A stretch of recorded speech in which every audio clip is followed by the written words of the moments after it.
Hello，我是买房阿元，订阅买房阿元，我先祝你老了有房也有钱哦。又到了周日闲聊的部分啦，那今天我们来讨论也几乎都跟房地产没有关的议题哈。我准备了3道题目，跟一样一个去乱吃的餐厅。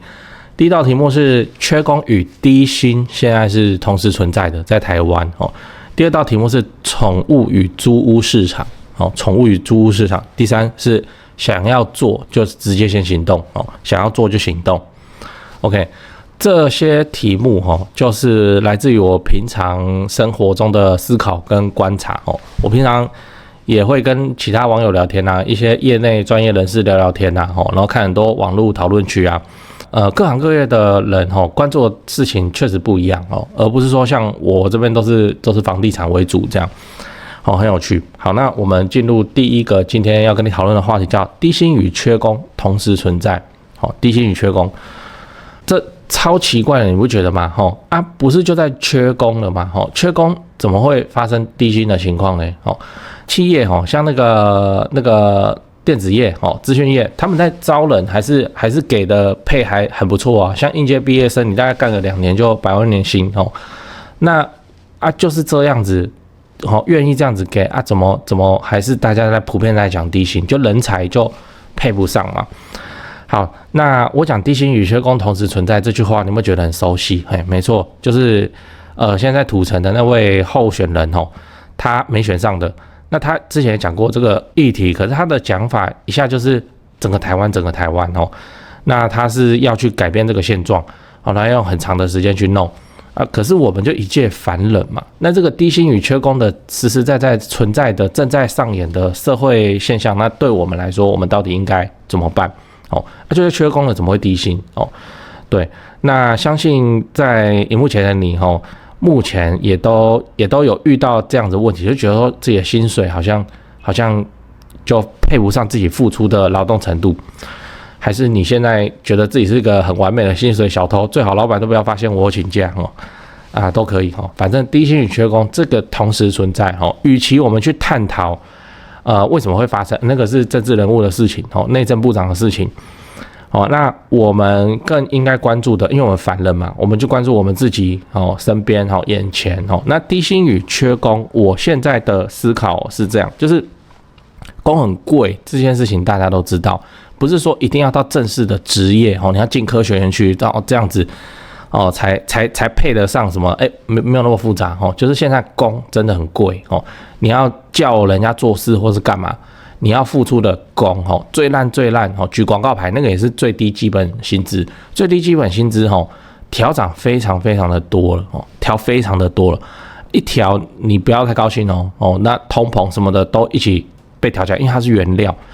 好，我把那个 human resource 人力资源讲成原料，好像不好听，但实际上就是这样，就是人去做事情，可是这个人他涨价了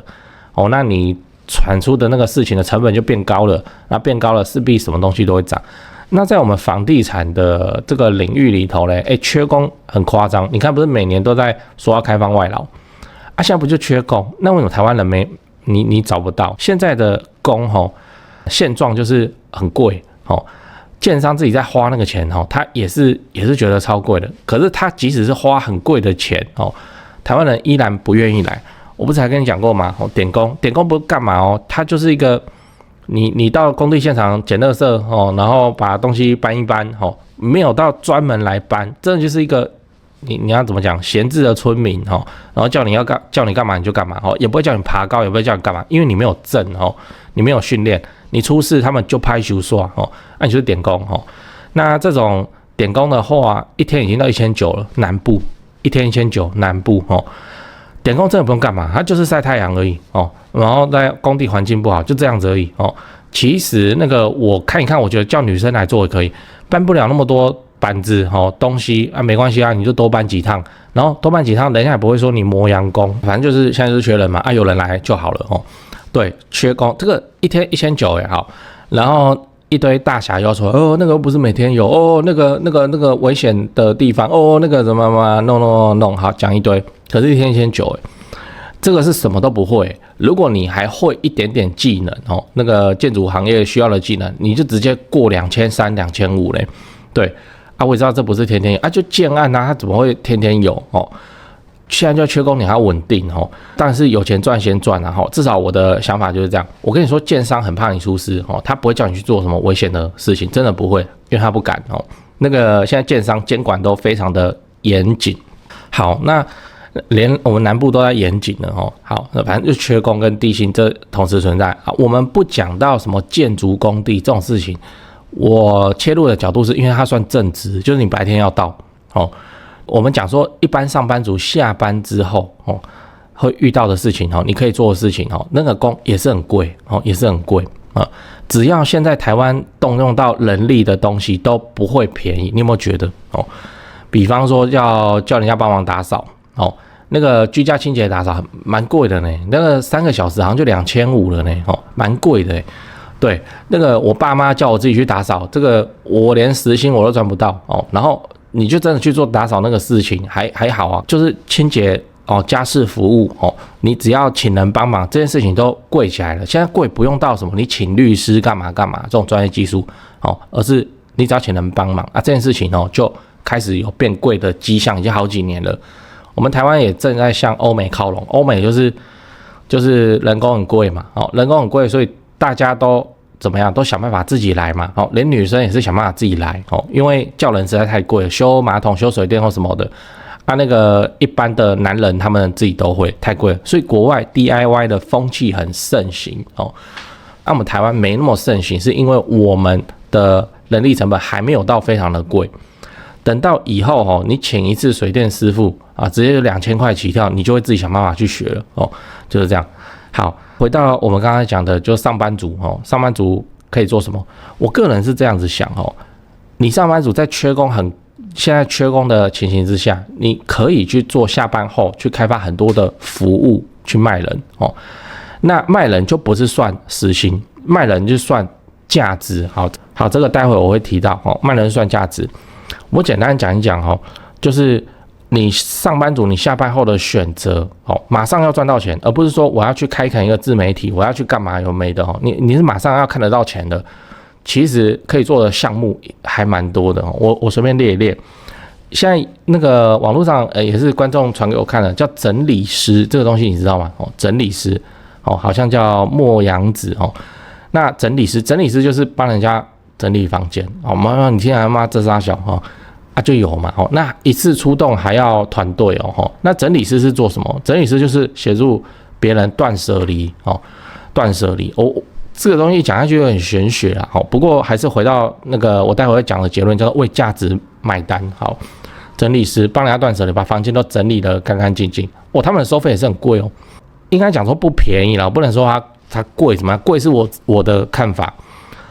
好，就是一个公寓。正常的公寓哈，然后在那边请整理师的话，应该都要花到3-4万块哦，3-4万块就这样哦。OK， 好，整理师这个东西哈，我个人认为它可以晚上做哦。为什么？因为它无声施工，好，它等于无声啊。然后再来是人家屋主哦要请整理师，他也不想要为了这个让他整天请假嘛哦，那他也可以接受说。那个我的床先不要整理哦，然后你们连续来做2-3个晚上哦，然后把它整理完哦，这都可以啊，是下班来做就可以啊。整理师哦，整理师是一个，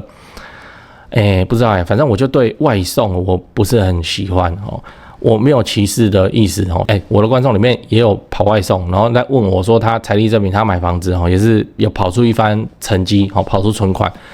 可是我不是那么喜欢外送，是因为他的技能无法累积，就是我送了5年外送，哦，那我是外送之王，哦，然后so what 哦，就这样，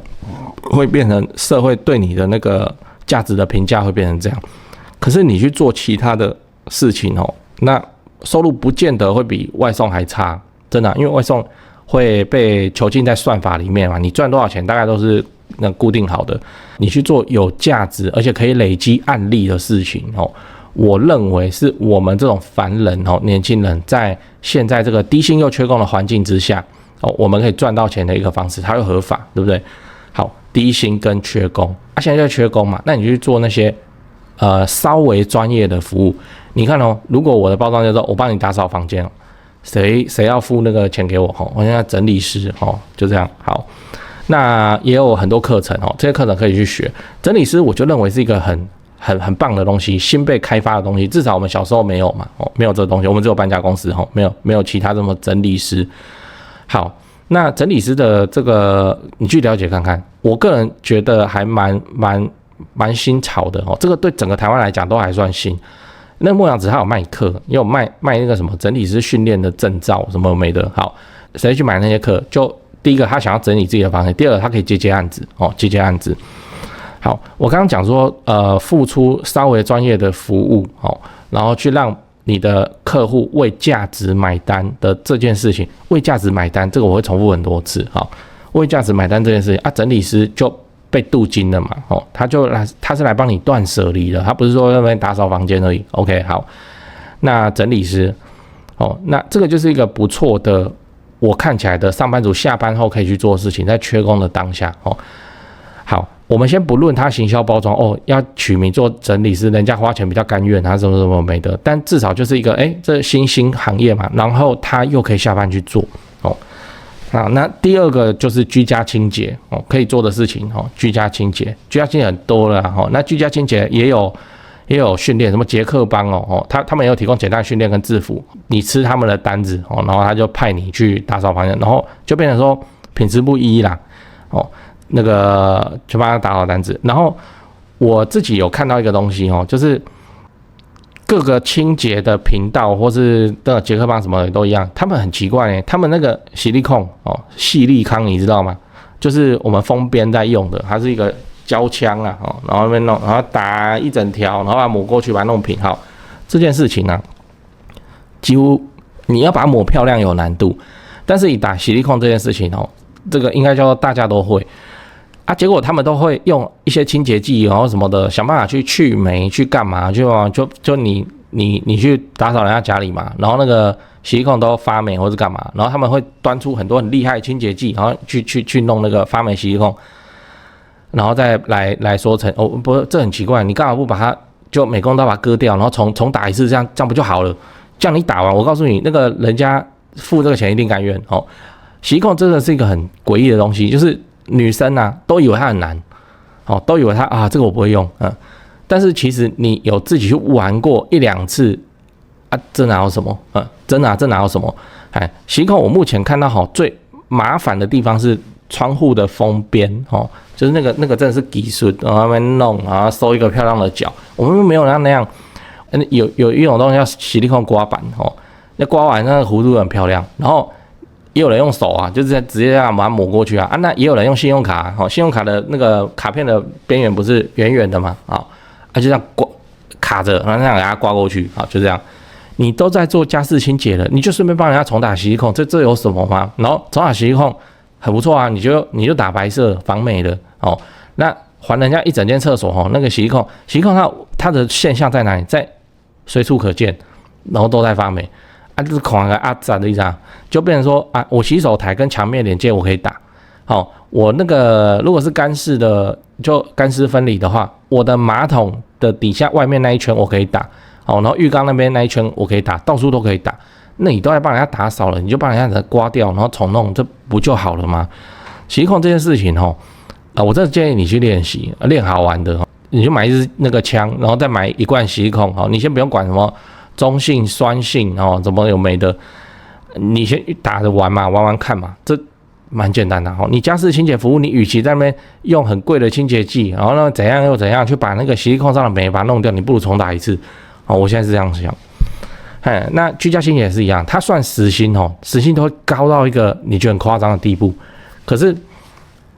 为什么人家依然愿意买单就人家就需要现在就缺工然后他又有稍微专业的部分，就是那种专业的洗剂、清洁剂，还有清洁方式等等。至少他看到那个水垢，他就知道要怎么处理；然后他看到那个铁锈，他就知道要怎么处理；然后他怎样，然后就他可以帮你处理就对了然后你就觉得这有点专业，好，为这个专业买单。好，这个叫居家清洁，你可以去点这相关的技能，然后刚开始你就去接平台的单子，练手，因为他们会有培训。那或是怎么样，或是开始你就接亲朋好友的单子我来帮你做或怎么样那这个在收钱哦，人家付钱是甘愿，他不会在那边跟你雕时薪哦，因为这稍微专业。然后再来是那个洗冷气，这常常听到嘛，对不对？洗冷气虾皮上就有卖套包了哦。洗冷气你要担的风险就是你拆完装不回去哦，或是你装回去之后，人家看有问题啊，变成要赔人家冷气什么没的。好，那洗冷气这件事情啊，是可被训练的 ，YouTube 上就有很多教学，可被训练的。然后虾皮上都有卖工具套组。然后我相信啊，只要你在你的 IG 说，我最近新学了洗冷气，我已经把我家冷气洗完了，好，然后你看亮晶晶，好，你这样就有单了，对不对？洗冷气是一个大家都觉得说，我好像也需要，莫名其妙的需求，好像蛮需要的，那我们家洗个冷气，好，洗冷气蛮贵的呢，真的是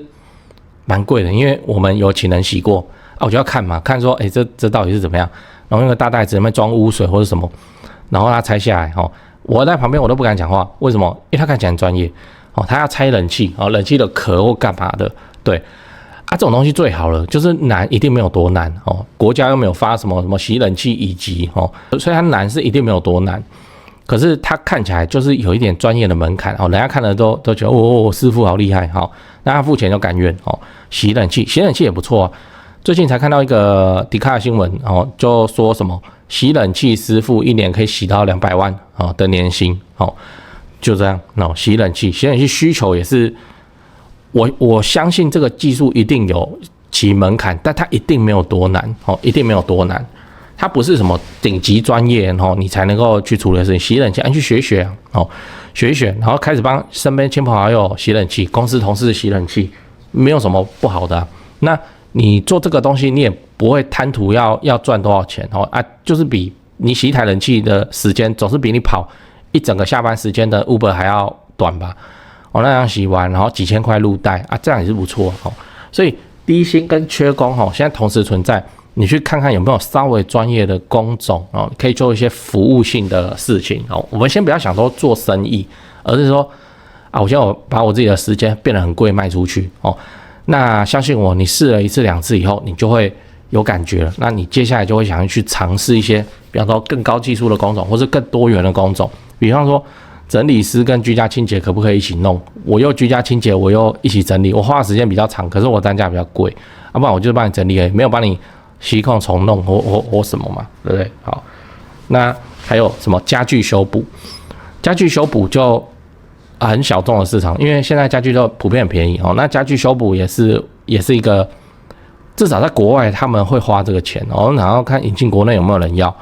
好，家具修补，其实木头家具的修补这真的还好啊，木头补漆补完，然后或是打磨掉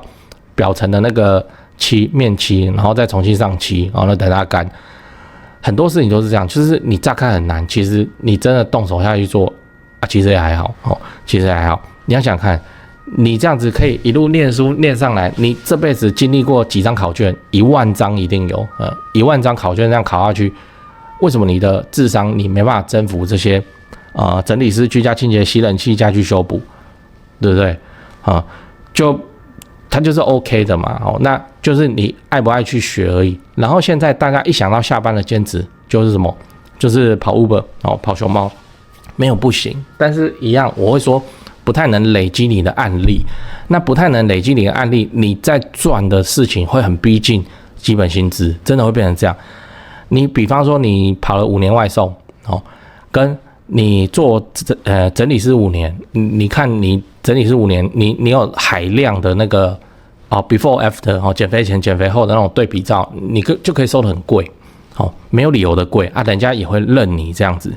再加上一点行销的技法，比方说 IG 拍美照或怎么样很快你就会忙不过来了。而且这种东西一做，说不定都会让你起心动念想说不然我把工作辞掉来做这个好了。好，为什么？因为它收入算可观，跟上班族对比算可观。当然你开公司缴税那个是另一件事情那我要表达的事情是这是吃到什么？这是吃到缺工的红利缺工的红利，所以你可以收得贵那稍微专业就可以收得很贵。好，缺工的红利，那应该都会比你去做一个会计的工作或者什么的，那赚的都还要多你光洗冷气，洗冷气大师，好，那你赚的还会比在办公室里面做一个小业务、小会计还要少嘛？不会嘛，对啊，都有机会去开一间自己的专业服务的公司。对，这个就是我认为说，可以去努力的地方。低薪与缺工同时存在。你看我一讲就讲几个了。你看整理师、居家清洁、洗冷气、家具修补、墙面改色、粉刷、那无声施工，以上这些东西都可以做到无声嘛。无声的意思是什么？是你不用贴管委会那你下班晚上你也可以做，别人下班晚上发你来，你也可以去做。那这很好啊，这没什么那无声施工是个优势。OK， 低薪与缺工，你去想想看，了解看看。如果是我要开始的话，我会先做居家清洁，因为我觉得它好像比较好入手。然后居家清洁的话，它道具可以很多摆出来会很唬人那洗冷气这件事情，我没有跳下去了解它到底有多难冷气的型号或什么，所以我这边先不做评论，我会先弄简单的。可能居家清洁我做一做，我有心得了。我就往外延伸啦，对不对？我可能是商业空间的清洁，人家专业厨房的整个的清洁防虫消杀或者是什么的，对啊，没有不行啊。那再来一样是低薪与缺工同时存在的议题之下，要讲另一个核心，就是你要创造价值然后让人家为这个价值买单。好，这讲起来就玄学了，慢慢讲什么创造价值，这个不是说老师或者这种政府官员常讲的屁话不是这样我之前在看那个短视频然后就一直看看到这个是，我后来想很久那个消费者他是采访国外的人消费者是为了价值买单的消费者是为了价值买单的价值所以你只要让消费者认为你是有价值的，你就能够卖出你要的价格。价值跟价格是两回事如果你做的这件事情没有价值的话，那你就是最低基本薪资那消费者不会为你的劳苦功高买单，买单他会觉得说我是看你可怜这样。那消费者会为了价值买单，即使这件事情做起来很轻松，他也会为了价值去买单。比方说我们回到前面讲的案例，叫洗冷气洗冷气我有问过网友，我说这个会很累吗？他说还好不会他这个比上班轻松很多因为他在一个那个传产机械厂上班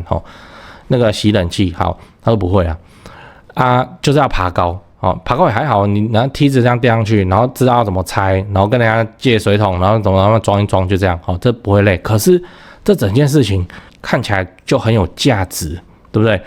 他就会可以跟你说你家有小孩子，那你还洗个冷气你家有宠物那这个我来帮你洗个冷气这个对你呼吸道搬出来了然后他看起来又颇专业他拆螺丝，他把你的冷气机壳拆掉那边弄。那消费者看完这整件事情，他就会觉得这整件事情很有价值很有价值。可是以我问的那个也是观众他就说他没有，他下班让帮亲朋好友做一做，就做好玩的这样而已他说他那个没有很累，以男生来说这都不会很累。好，可是人家为了价值买单，我相信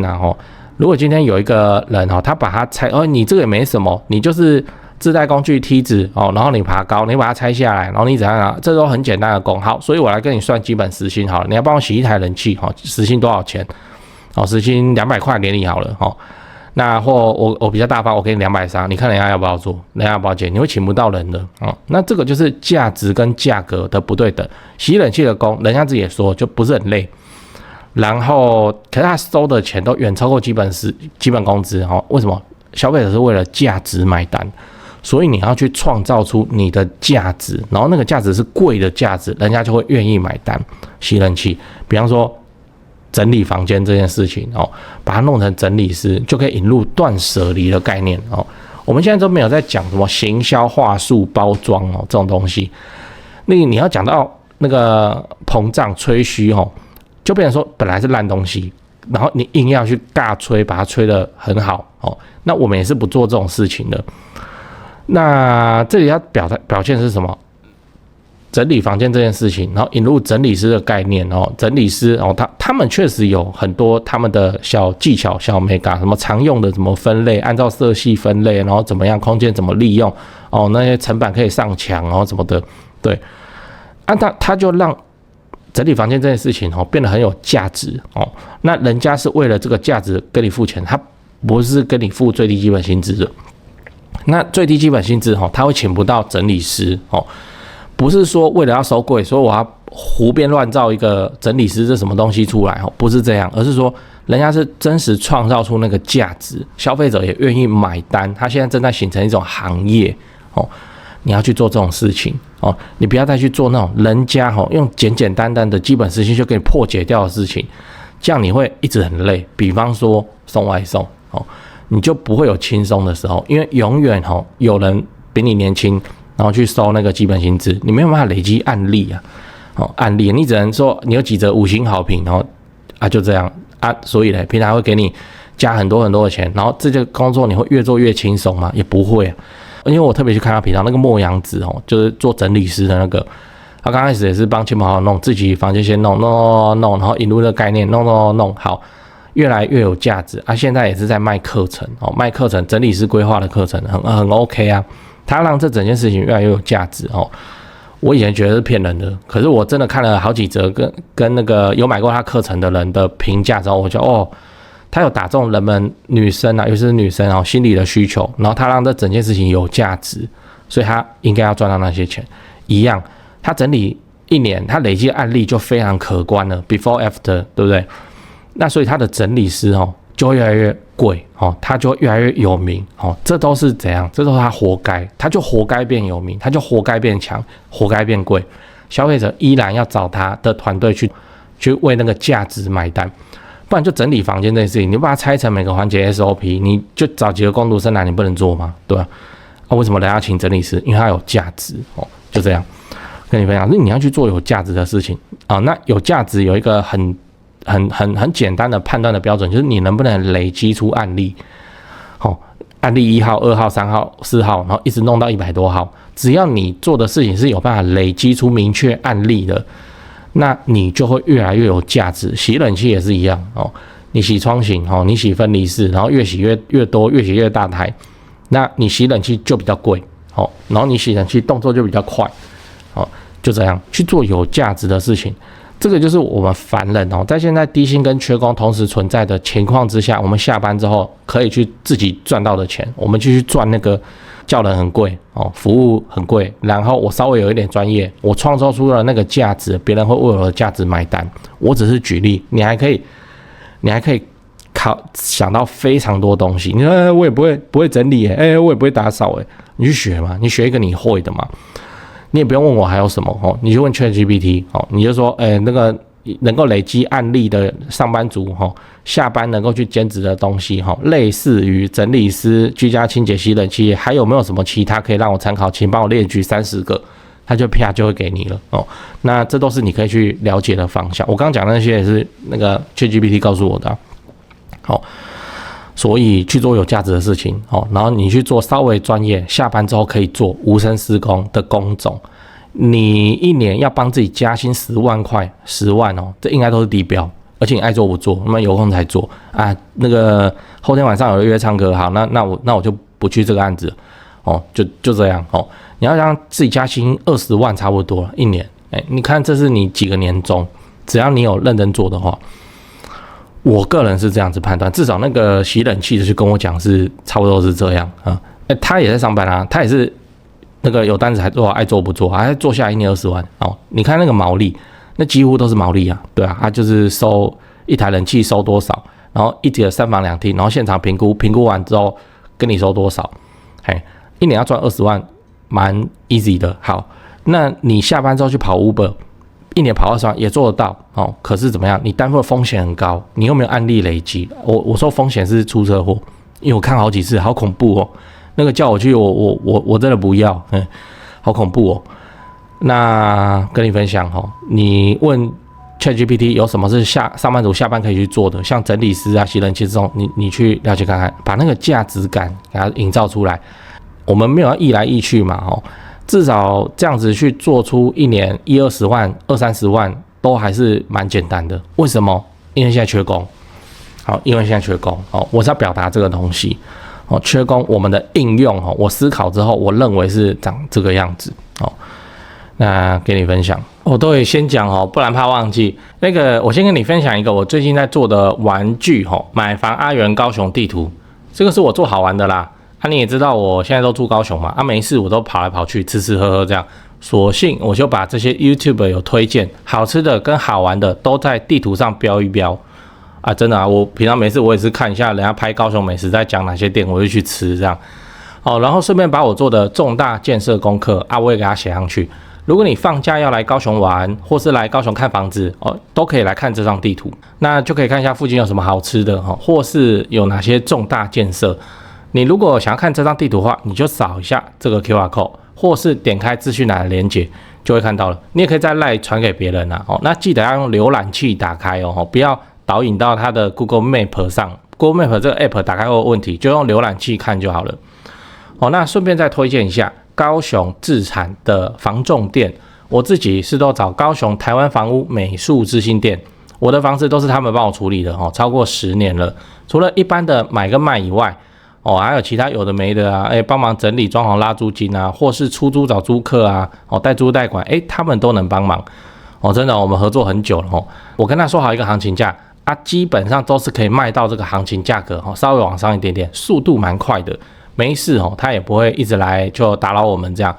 我是真的很信任他们我现在的买卖持续都还是跟他们做所以你有房子，高雄房子你要买或者你要卖你要装潢什么的，那你就加台湾房屋美术之星的 LINE 说你是阿元的观众那助理他们就会好好的去服务你。我自己也有加他们平常也会 po 房子嘛，我跟你都是看一样的房子真心推荐。现在就加台湾房屋美术之星的 LINE 小老鼠 go 小老鼠5个 go 记得说是阿元观众那我也知道台北人虽然很多都跑来高雄买房子，可是台北人其实更钟情于自产台北一堆人问我有没有推荐的台北房仲，这是只能抬出我的前辈了来这个 LINE 小老鼠 buy 台北小老鼠 BUYTAIPEI 小老鼠买台北。台北市、新北市他们都有服务新北很远远到淡水他们都有服务的，买或卖都 OK。这位前辈也是很厉害只要是台北相关，我有不懂的重大建设或工程进度，我也是都问他。他在地产圈也是很有名主要服务高资产族群。但先说前提你要自产台北市，你实力就要够，这个是全台湾最顶级的巅峰战场自备要大概500以上吧，这就是常态。好啦，台北跟高雄我最推荐的房仲我都跟你讲了那现在就加他们的 LINE 平常没事的时候就看一看他们 po 的自产物件。我是买房阿元，订阅买房阿元，我先祝你老了有房也有钱。好，再来那进入第二个话题叫宠物与租屋市场宠物与租屋市场。好，这个先说结论现在有养宠物的人都找不到好房子可以租我再说一次有养宠物的人都找不到好房子可以租找到房子可以租是一回事，找到好房子可以租是另一回事了我们先来看一个资讯这个我念给你听。农业部以前叫农业局吧，然后农业署农业部农业部公布112年全国家犬家猫饲养数量电访调查推估结果，全国推估家犬数为1480637只，较上一期112年家犬数量1235218只，增加约 19%。而全国推估家猫数为1311449只，较上一期111年的家猫数量870801只，大幅增加约 50%。好，这个是政府给的数据，然后这数据一定是不准的。我也上过班，好不好？卖修片，那什么1400637只狗，妈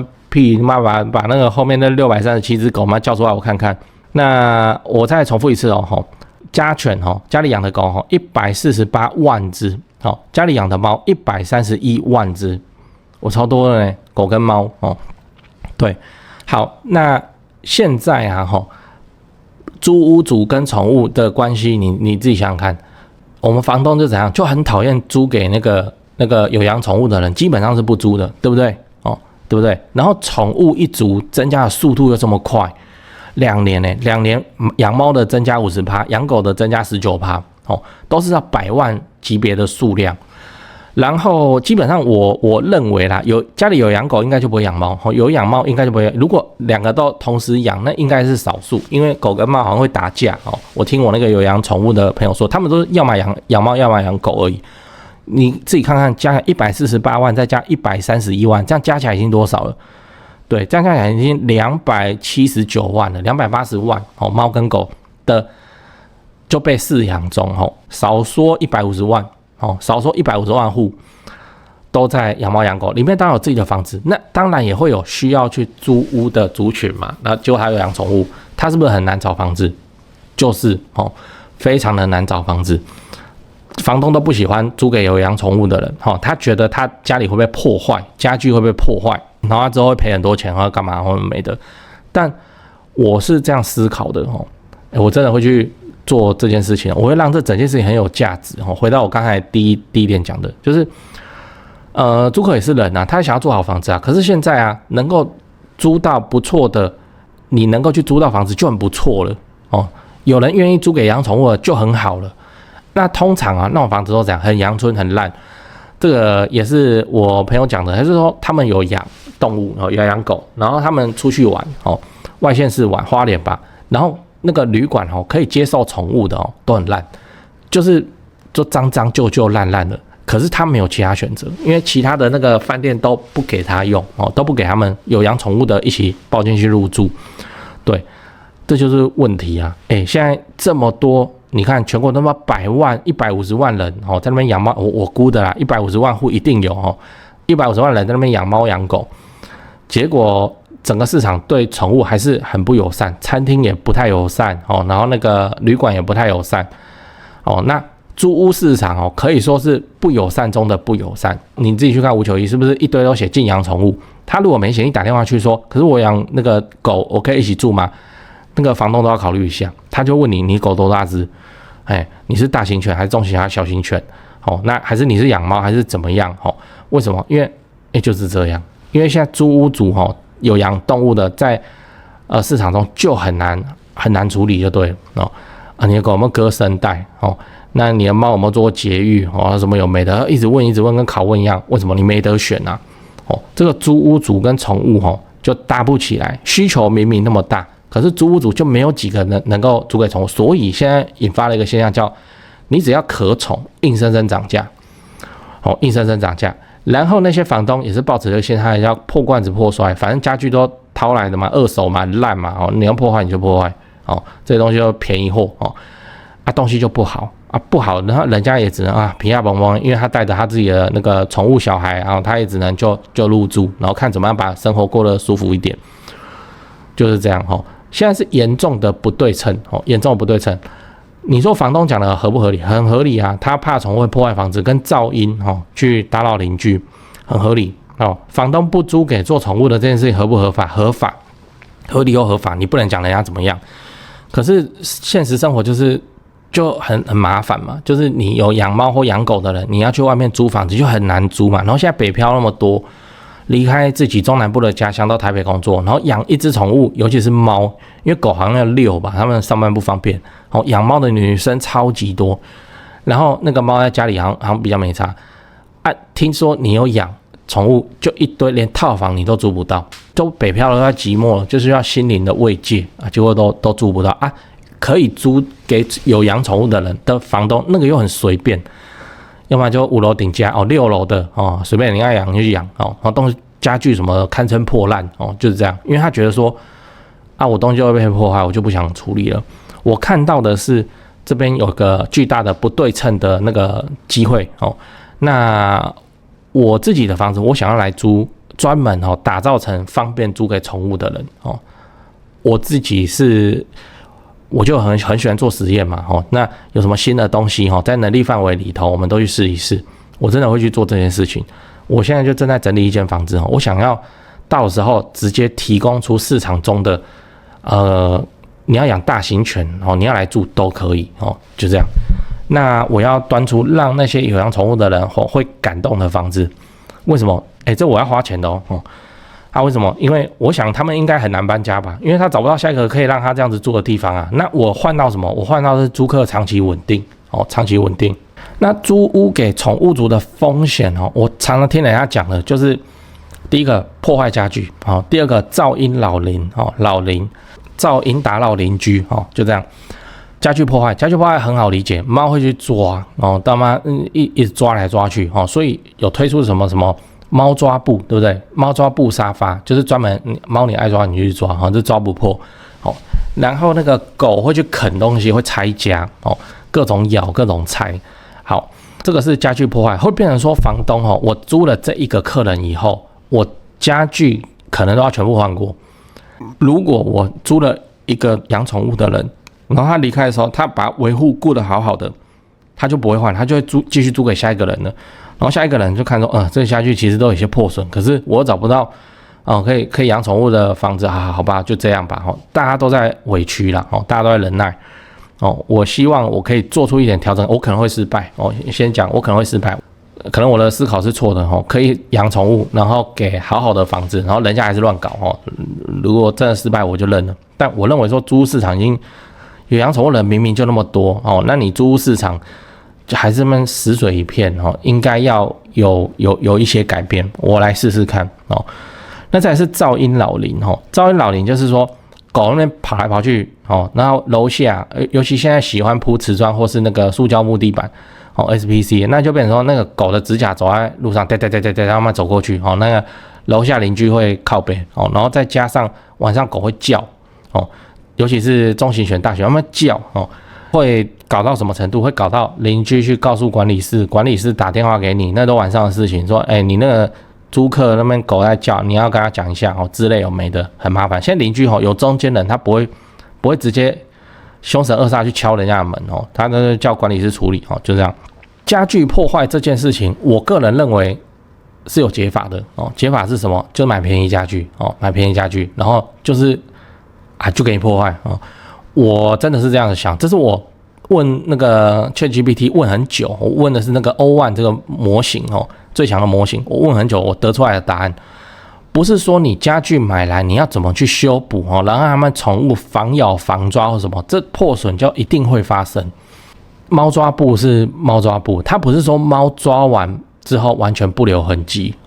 所以我想了一个招，我来试试看，就是我真的去采购便宜的家具那便宜的家具买回来之后，我自己做加固，就淘宝的桌子你有买过你就知道，那好看是都很好看，然后也没有甲醛这个我很重视因为现在在大陆好像也在夯那个有甲醛你就卖不出去这样。好，至少他写他没有甲醛嘛那我把它买进来，那我自己做加固，让那个桌子不会摇摇晃晃那些技术那不叫技术那就是锁几个 L 型垫片而已那我来自己做加固然后或是有一些地方我要漆一些漆防水漆OK， 这样可以形成说家具很便宜又好看又安全，那宠物你要破坏你就破坏吧没差因为我能够控制得了这些家具的花费既然是便宜家具我就不会想要去修补了，真的出问题我就是请清洁队来收我想要走这个剧本，我直接跟你讲了我拿我自己房子来试嘛那这样子的话就可以形成说这个宠物怎么样，它终于有一个很漂亮的房子家具家电都很好。老房东在讨厌就是说我这个柚木的桌子呢，那个狗这样子咬让它心痛它不租。但如果今天是淘宝的桌子，好你爱咬你去咬那哈士奇要拆家你拆这没关系当然你拆完这个家你要赔我只是说至少我提供了一个你有在管理你的狗狗的话，你可以去住到一个生活品质很好的房子又能够跟宠物自己的毛小孩在一起，这样结论就是你自己看买便宜的家具来怎么调整完以后就专门给它去破坏我想到的就是加固跟涂漆涂漆那个漆是这样，就是这我不晓得合不合理就是说那个有的漆是苦的，其实我们人不会去咬嘛，那个宠物一咬那苦苦还不咬了这不是很合理吗？就有这种东西可是我怕我操作不好变下毒，我也不知道，我在研究。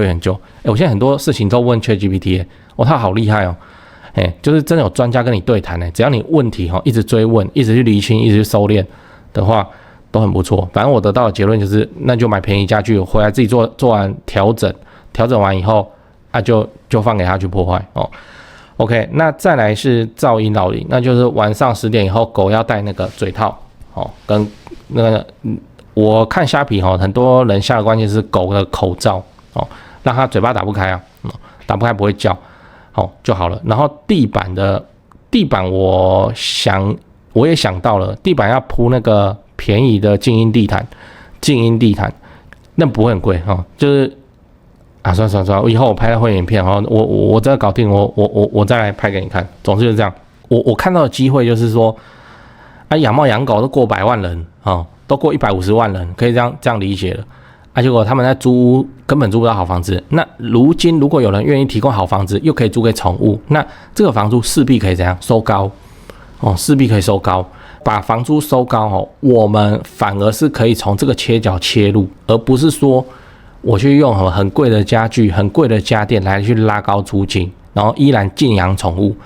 就让你养宠物，可是我房租要收高然后我也是提供好东西我家具破坏掉签一个价格责任范围之内你都不用赔之类的，应该是很有吸引力才对。我做了几个访问，他们都说如果有当然很好这样。那常见的问题我也讲了，家具破坏、邻居噪音这都有解法，这不是没有解法的如果它是无解的那就算了它是有解法。我之后整理出房子，我真的会来租给那个有养宠物，然后宠物里头破坏力最强是那个大型犬，我来试试看就直接租给养2只3只大型犬的，说不定我可以收到很优秀的租金，他也付得很开心。为什么？因为外面根本不让他这样子养然后我又能稳定，因为他现在如果犯了什么问题被我赶出去以后，他没有地方租啊，对啊，他为了那2只大型犬，他没有地方租啊。我的想法啦宠物跟租屋市场的议题讲到这里，接下来讲那个想要做就先行动想要做就先行动还是要讲那个事情就是想跟做真的是两回事想跟做真的是两回事。有非常多的寓言故事都在说这个东西叫想跟做是两回事有3只青蛙顺着荷叶往下漂流那他们的目的地马上就要到了，再不走的话会出事会掉下瀑布。然后有一只青蛙快到了的时候，它往荷叶外面跳了。有2只青蛙它躺在荷叶上面他们想着要赶快跳离这个地方。好，又过了10秒，请问荷叶上剩几只青蛙我跟你讲2只为什么？因为那2只还在想有1只已经安全逃离了。就是这样，想跟做就是2件事两个完全不同层次。想大家都很会想但是有那个执行力把它干出来的人寥寥无几，非常稀有非常非常稀有。我以前觉得说这是有什么难？这个不是我自己看 YouTube， 然后我多练习其实失败，其实这个我也会这事情有什么难？为什么在外面可以收那么多钱？好，直到我自己下去了解以后，我才发现就真的大家都不愿意下去做执行力这端都出了严重的问题。不是说严重问题这样好像我在指责他，他不觉得他去做这件事情叫有问题我就边想想得很嗨好就这样了然后有没有去做？没有去做，即使有去做也是草草结束想跟做就是2件事情。那这是我的性格导致的，我很喜欢去直接开干前面的前期计划或是什么，我往往做得很潦草，我就是直接开干我会这样子形成这个性格，是因为每次想很多规划好，然后再做下去他妈的完全不一样完全不一样，重做计划。所以久了以后我觉得方向是这样，我就先干了，然后边做边学边修，就这样我们在那个 startup 的领域，就新创团队领域有一句话叫速速上线一路修改速速上线一路修改，就是要发布产品 MVP 最小可行性产品什么它这专有名词不解释。总之就是说你先干再说，你在创造的产品有人要买，就是会有人要买，即使你东西很烂然后再想办法去优化。你不要那边憋大招，憋了打磨了5年8年10几年，然后憋出一个你自己自以为会名垂千古，然后出来什么各种翻车，像电影很多不是这样吗？什么耗资多少亿，耗时8年，然后就拍出来一个妈的没什么票房的东西，就没有啦，你先干再说，先速速上线一路修改，速速上线一路修改，然后我这习惯养成的。这已经不是习惯，它已经变成我的性格了。反正我现在很惯性，就是他妈先做做看，其他再说，先做再说，就这样。我顶多看几集 YouTube 或是大陆 B 站的一些什么修缮啊，或者什么，我看看，然后我自己就弄。像我前面不是提到那个打洗力控，就好玩，我就买，我就发现这东西还蛮便宜的，这么便宜然后买回来之后，我这边打那个胶枪，我打着玩的打一打之后刮一刮刚开始会失败，我挤很慢嘛，挤很丑嘛，然后后来才知道有刮板这东西。好，再来是它有4种类型防霉、中性、酸性，然后什么有没的。好我刮了几次以后，那个收边转角我玩了几次之后，我会发现这件事情好像也还好就这样我就把这件事情就掌握起来了，速速上线一路修改，不要那么一直想，想说哇，那洗力控有分4个种类他们分别对应所以我要怎么样哪边有在卖，然后呢？女孩子比较容易发生这个情况，就是会被自己的想法给困住限制住，然后她自己不自觉，那这样会丧失非常多的机会。男孩子不然为什么男生死亡率比较高就这样我们先干再说速速上线一路修改是我现在的性格先做再说了，其他的边做边研究，反正你事前做什么计划都被推翻掉。好，那我为什么要提这个东西？是一位观众就是想要做下班兼职，要赚更多的钱，要来降低他房贷的压力。好，她又是一个女孩子女生然后就觉得很受限，怎么办呢？那这个是我以前也遇过的问题。你看我今天讲的东西缺工跟低薪，然后什么整理师其实我就是因为他的发问，我的思考。那想要做就先行然后他后来跟我说他想要做自媒体自媒体。好，那我就说你去吧自媒体就像我现在在做事我不是也是拍 YouTube 吗我有2个频道，一个是本业的，一个是房地产是副业，这个是拍好玩的，结果红那么多那就算了就继续拍，就这个。我这个不叫剪辑呢，你们都说我剪辑，我他妈屁，我这叫剪接吧谈不上什么剪辑的技术技巧，好，就这样自媒体被我做到现在，也算是有一点点的成绩他说他想要学我做自媒体，好，你去OK 自媒体是这样我未看现在他又要想很多可是我录影的设备是什么可是我剪辑，我是不是要去报一个班，我先去学可是我怕露脸，我可能干一堆可是就把你卡住了我在这边要提一个思考给你也想做自媒体的人的话，你参考看看，叫做自媒体它有几个现象。第一个叫做你要有观众才有钱赚废话你一个没观众的人，谁会给你赚钱的机会广告分润或是业配或是什么的都不会找没有观众的人这很合理。我是厂商我也这样有观众才有钱赚。第二点叫做没有观众你就不算丢脸有观众才有钱赚，没观众就不算丢脸为什么你怕露脸，你怕声音不好听，你怕长得不够正不够帅或什么的好，结果你拍出来的影片没有人看，请问谁知道你？假设你这个影片观看次数58，你也不知道是谁就是超废的一个成绩58就58个人看到他也不会看完，他把它转掉。那请问你丢脸丢在哪里？对，你丢脸丢在你自己面前。你觉得你很丢脸，不是这样有观众才有钱赚，没观众的话就不算丢脸就没观众你拍了10几支影片都没有人看，请问你丢脸丢这10几支会怎样吗？你这10几支影片加起来观看人数不到300，这算什么？这没差那你就不算丢脸了，你知道？因为知道你的人太少了。丢脸丢到大，就是比方说那个10几万人的直播间，然后裤子不小心掉下来，这才叫丢脸，对不对？那你就没人看，你为什么在考虑丢脸的事情？所以我一直以来都是这样想的，就是没有观众我就不算丢脸，因为没人看到我就不算对丢脸要好多人同时看我丢脸那才叫丢脸我就没观众没观众我怕什么？那就拿来练习是这样。我想这个应该可以突破一些人的心魔，你就拍嘛，你就没人看嘛，是会怎样？你没人看不是没人知道你，没人知道你，你为什么会觉得你很丢脸？对，好，那就这样，我再来重复一次哦，有观众才有钱赚，好，没观众就不算丢脸哦，就这样，一样先干再说，你先去做吧，你想做你就去做啊，不要报课，不要研究，不要干嘛有没的，那些都是会困住你的东西哦。然后讲讲变现渠道哦，就是你要怎么用自媒体这东西来赚钱，常见的几个赚钱方式，这个很多 YouTuber 都拍了啊，还专业分析列表格哦。我讲马上可以赚到钱的，你到后期你要做品牌授权，那不是现在应该考虑的事情，你就刚做嘛哦。我个人认为第一个 YouTuber 广告收入跟 YouTuber 会员费，再来是厂商的业配，再来是电商的团购，就这样。好。你新人大概在赚就是赚这个，然后厂商业配很容易接到，我是推掉，就是什么诺尔 VPN 对不对？好 ，Shark VPN， 我看那个 VPN 真的是所有新手 YouTuber 的老干爹，就这样，好 VPN，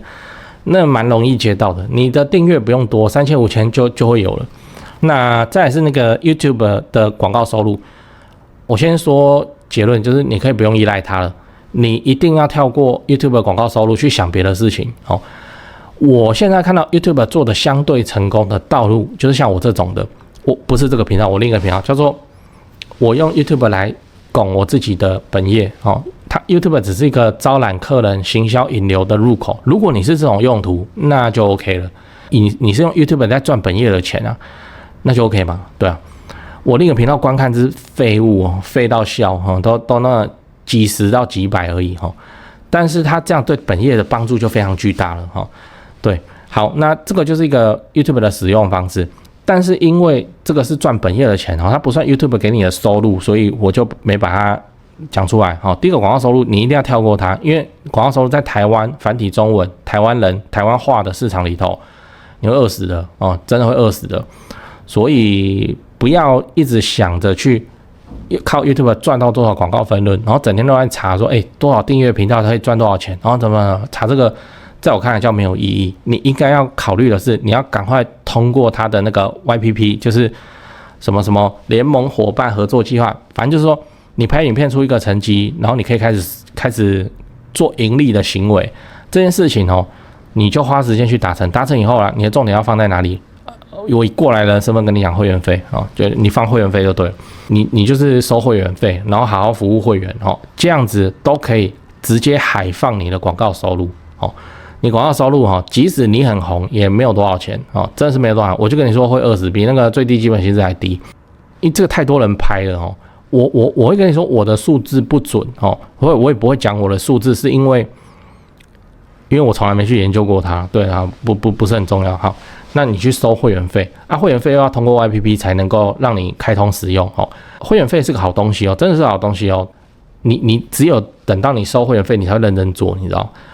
我现在看到新模是长这样，就是说YouTube 好，我要做广告收入，好就做好做，等到你真的领到第一批钱的时候，干怎么那么少，不做就这样毁掉了。但是如果你做的是会员费你先通过 YPP 的那个计划，通过了以后，然后真的就去招揽一些会员。假设啦，最烂只有17个人每个月在付会员费给你，你这时候你做影片都有意义，你知道？你是服务那些会员，你把会员服务好，我都认为这个就叫功德。那会员的基数大了就是你该赚的钱，比方说。你月费199，你不要想说这个人家不会付或者什么的你看我当时在收我的会员费，1个月250，我也是给他250了。就我现在看其他房地产，他妈收的比我还贵，那我去看他们提供的东西，感觉很奇怪好，就这样那你比方说你收199，就前后只有19个人跟你订好了。好，你终于开了第一个月19人，你就为了这19人去做影片嘛，去吧好好认真去经营，然后直接他们去介绍更多的朋友来加你的会员，就这样。就跟我直接在我影片业配一样然后我都业配我自己那就这样搞，你的会员会越来越多，因为你做一套对会员的内容那个19个人看跟190个人看跟1900个会员来看，那是同样道理。所以我个人认为 YouTube 之路你应该要怎么样？要放弃广告收入的计较，你要开始来做这个会员费会员费。YouTube 接下来会推出课程这种东西就是卖课，然后一节一节看。你直接打 YouTube 空格课程功能你就可以看到很多。在美国有一些账号已经开始独立在试，我个人认为不错。不然 YouTube 的东西是破碎，你不觉得吗？超破碎的，这东学一点西学一点，进度不一样。你可以整理出一个你的课程直接卖，然后听说还有那个笔记功能啊，或者什么还没卖可以在 YouTube 上去学习到完整的知识。这个会解放出很多生产力，就是比方说一些大学生然后他就说，好，我们今天来上这个国小数学练习题，我抓一个练习题，我们要开始来上这个都会啊。然后反正你看你要怎么包装，你怎么讲你就制作了一堂课程你就卖有人买就有人买，没人买就算了就这样你要跳过那个广告收入，因为我们台湾人太小了人太少了，真的是这样。国外是可以依靠广告收入，而且他们一直在鼓吹广告收入，是因为人口基数的问题。人家是英语系国家，我们是繁体中文里头的台湾话我们的人口非常的少，撑不起你的。我换句话说一个3万订阅就像我这样3万订阅，我在台湾赚到的 YouTube 广告收入，我说广告的分润跟如果我今天在美国，我也是3万订阅，我收入可能会差5-6倍以上。就这样所以在美国我就可以靠这个3万多订阅，我就过我的日子了就舒服了。台湾是做不到的，所以在台湾因地制宜，你要想办法去跳过这个东西，直接去开发新的东西。我为你指出来的路叫会员费你要制作出服务好这些会员，那就 OK 了那其他的各种平常的东西那都当送的就这样。再来是厂商业配电商团购，这个我想你也听很多了那这边不深入了解。我的判断比较不一样，就是这个会员费外面大家都在讲说如何去获得更高的 YouTube 广告收入，我会认为说这样路会走歪，你应该要去做会员。然后你要想说，为什么我提供的内容我要提供什么内容我提供什么内容，人家会甘愿付1个月199给我那我要怎么样持续把这个内容一起做下去或者怎么样，这才是你应该思考的问题。你不要想说这个流量要大然后这个广告分润就多，好，那我来讲一些新三色或者什么有没有搞到时候被黄标又什么一大堆，那路又走错。然后我告诉你，即使你做到了这些点，你的那个广告分润一样很低，一样的6000块8000块，我说台币，你看了你信心全失。我告诉你，你不要被这个东西困住你应该要换个角度想，就是说好，我就是要收199的会员费管他的，我就是要收199。然后我今年的目标是收到100个会员199 100个会员，你这样乘下去，每个月也有个2万块嘛这样就不错那这样就是一个可持续努力的方法。一旦有这些会员你放心我现在回我会员问题，我跟你回不完好不好？那个题目是拍不完的所以你放心先出发再说速速上线，一路修改然后还是要提一下，我个人认为现在你既然你说你要做自媒体，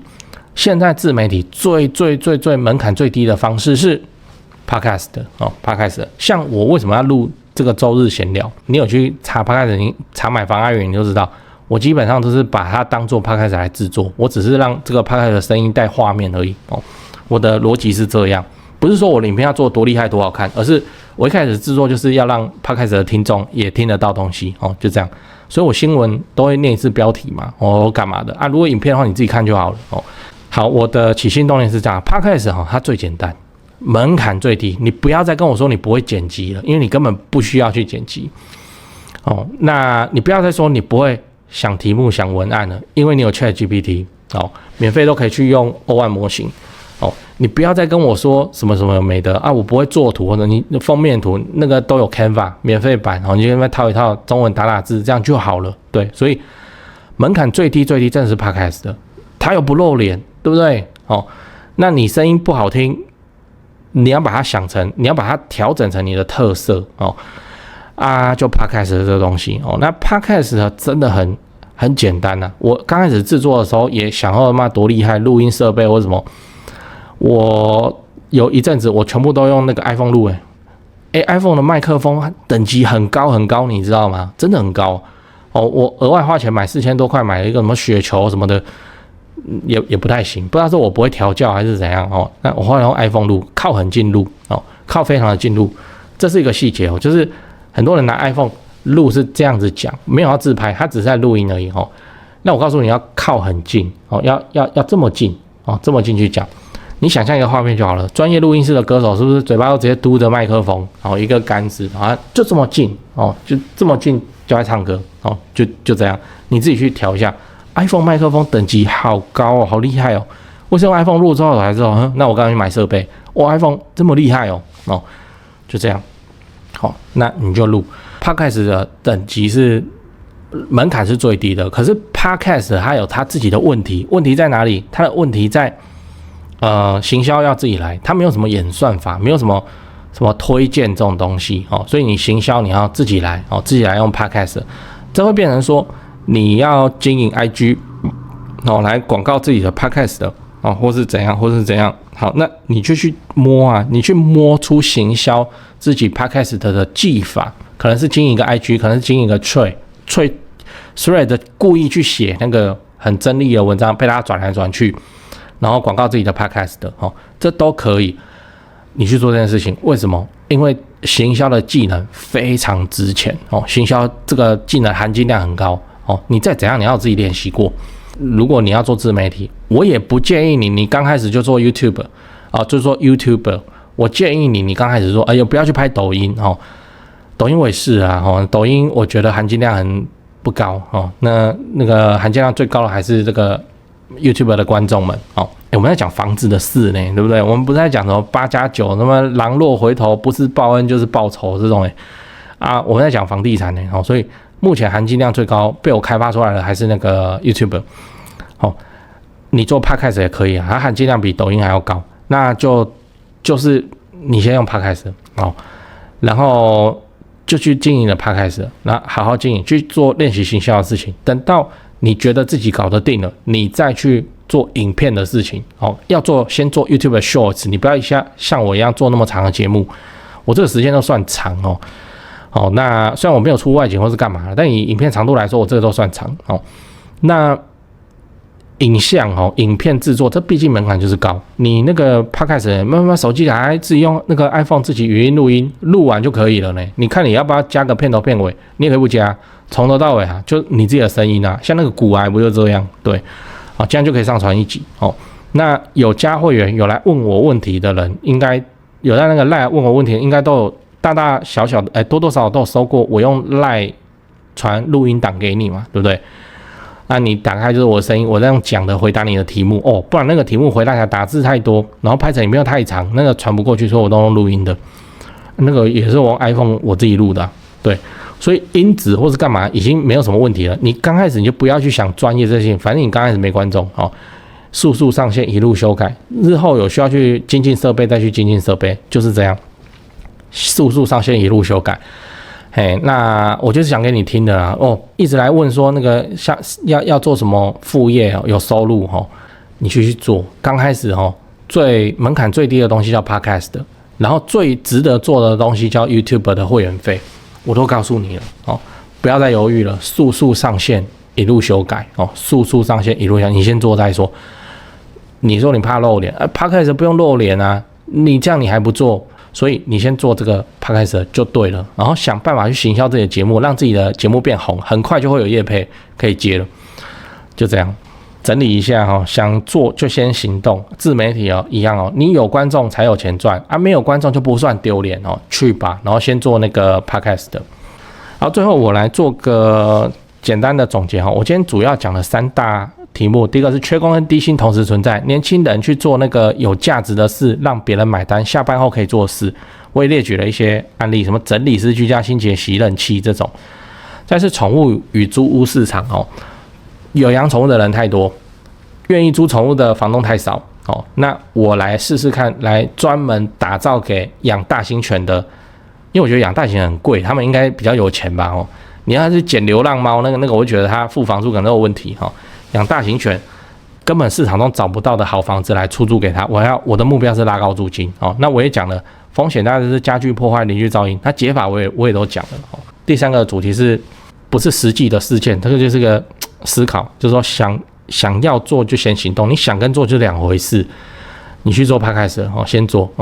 跟你分享我的那个思考，想要做先行动啦。然后前面讲那么多，这个都是假的啦。你先动起来，动起来之后，你自然知道要去修改跟调整什么地方，你自然就在进步的道路之中了哦。就这样哦。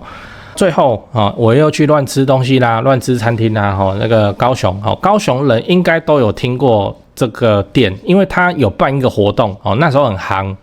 就是人形娃娃机。人形娃娃机你知道吗？就是一个地方一个空间，然后里面堆满那个洋芋片，然后有一个大的爪子，然后把你人绑上去你是这样子然后面向地上的就把你降下去你就自己用手跟脚抱多少洋芋片起来那个就是好玩啦有一个火锅店做这个，还有去吃那间火锅。那间火锅它的特色是升降升降火锅。升降火锅多说无益那直接来看我拍的影片。